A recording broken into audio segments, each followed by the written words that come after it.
stage, y'all. Come on, y'all. Y'all ready for your next comedian? Hey, this comedian, all right now. This comedian hails all the way from South Bend, I believe. So y'all make sure he drove a long way here. So y'all make sure y'all treat him like we at home. Y'all give it up for my man, Chris Gray!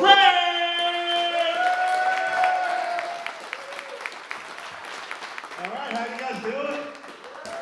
Jokers Comedy Club, good to be here. I'm going to start off real quickly, tell you a little bit about myself. I've been married for 20 years, and I can honestly say each year I'm a little happier than the last. That's since the divorce, of course. What I'm saying is if you're married, there's hope, guys. It's not over. It gets better. So don't look at your spouse, look at me. Yeah, it's interesting. We tried to work things out. I don't know if anyone's ever done this. Has anyone ever gone to marriage counseling?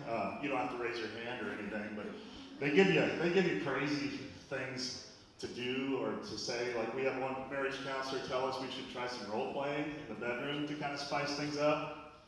She didn't know what a fucking nerd I am. So my wife shows up dressed like a sexy nurse, and I just come in with my 20-sided dice and my Dungeons and Dragons player. Yeah. And my wife didn't even know at first. She just thought I was being kinky when I called myself the Dungeon Master. So it wasn't until I started talking about the Angry Dragon that she was done. So, oh, no one. I never get a lot of laughs with that joke, but I like to see who the real perverts are. So the rest of you can Google Angry Dragon sometime, but do not use your work computer. Yeah, that didn't go so well. Didn't help the marriage. We tried one other marriage counselor, and she suggested, me specifically, she said I need to try some romantic foreplay. I didn't think it would really help, but I figured, what the hell? I sprinkled some rose petals on my mouse pad before I hit private brows. So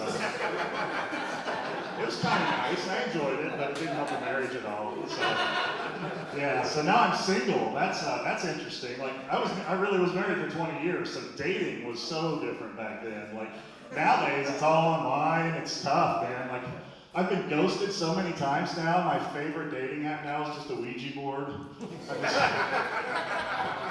Just put the little thing on there, you up, and I always get the same response. Who ether, who dis? Yeah. It doesn't go well. It's tough. But I did finally get a match on Tinder. First time I got a match, and she even messaged me first, so I was excited. But her message was, I don't fuck on the first date. So I was like, shit. But then her second message, she asked me how much Sudafed I bought so far this month. So, yeah, that's a red flag, right? Yeah, I did not ask her on a third date. That's for sure. Yeah, it's crazy. So, I've got kids. Anyone here have kids? Any parents in the house? Yeah. I've got teenagers, so like my boy, I've got 2 boys and a girl. My boys are really into sports, and I try to be a supportive father. I don't know if you guys have been through this, but like I go to their games. But like my son had a baseball game just last week, and they lost 22-1. Like, how do you find something positive to say after that? How do you be encouraging? I figured it was as good a time as any to tell him he's adopted. So now, before you judge me, you should know my kids have always known they're adopted. I just wanted the other parents to hear it. So yeah. So now you can go ahead and judge me. So I've been trying to take care of myself, though. You know, being a single dad now. Last weekend. I went to a massage therapist for the first time. Like, I don't know the etiquette on that. Is it appropriate to tip your massage therapist, or do you just stick it all the way in? Okay, it's possible I watched too much massage room porn. But in my defense, I was married for 20 years, so my only real fetish are 2 people that don't seem to hate each other, so yeah.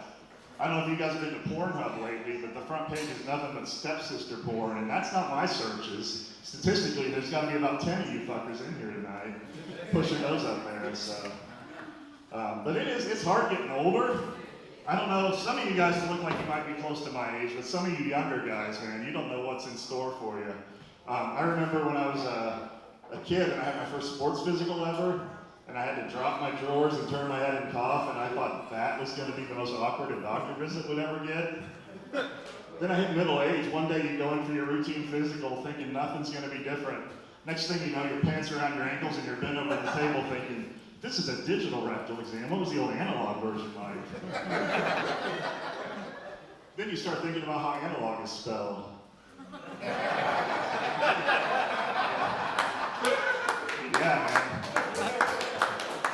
time in my life, I thought digital always meant high tech, and then I found out the word digit has another meaning that's less high tech. Like the only thing less high tech in that doctor procedure would be is if you replace the lubricant with just like an old coffee can full of bacon grease on the counter there.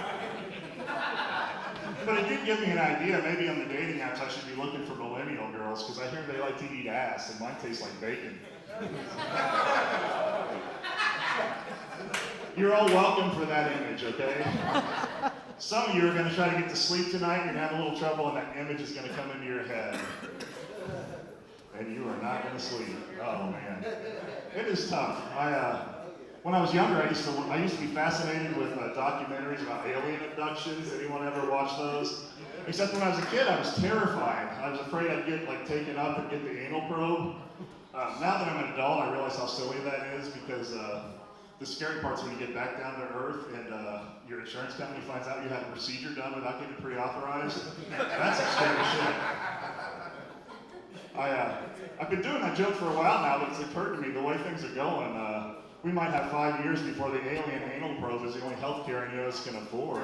Could you imagine getting abducted and 2 weeks later they abduct you a second time but don't wipe your memory? They just have one of those gray aliens sitting behind a desk looking serious and say, you might want to sit down for this, something came up on your anal probe. Looks like you have cancer. Oh yeah, chlamydia, because Nardos forgot to sterilize the probing lung, that's on us. Yeah, aliens have just as many medical mistakes as we do, who knew? So, I'm going to wrap this up here real soon, but I do want to talk about another thing, the stereotype for guys my age, we're not good with technology, but I'm betting a lot of you guys have had trouble too with like your phone's autocorrect. You guys ever had weird things come up with your autocorrect? Like last summer I had a intern at my day job that I worked very closely with, but on her last day I was out of the office. So I just figured I'd send her a text because I didn't get to say goodbye to her. What I meant to type was, it was great working with you, good luck back at college. But my stupid phone auto-corrected it to a picture of my penis. So that's all the time I got, guys, so thanks a lot.